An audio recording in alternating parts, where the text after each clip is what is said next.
நடிகை ஷோபனா காமெடி நடிகையாக வடிவேலுடன் சேர்ந்து பல படங்களில் நடித்தார். திடீரென ஒரு நாள் தூக்கு போட்டு தற்கொலை செய்து கொண்டார்.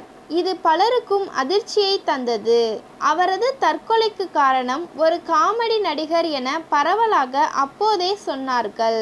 ஆனால் சினிமா வட்டாரங்களில் வடிவேலு என்றும் மீடியாக்களில் காமெடி நடிகர் என்றும் பெயர் சொல்லாமல் கிசுகிசுத்தனர்.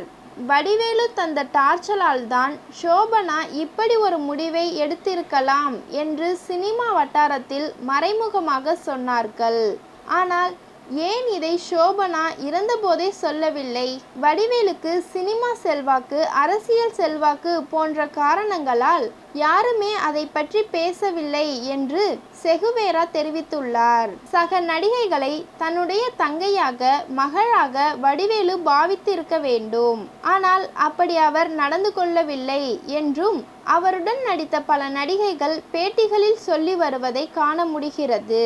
அடிப்படையில் உண்மை இல்லாமல் இது போன்ற பேச்சுகள் வராது என்று வெளிப்படையாக பேட்டியில் செகுவேரா பகிர்ந்து கொண்டிருக்கிறார்.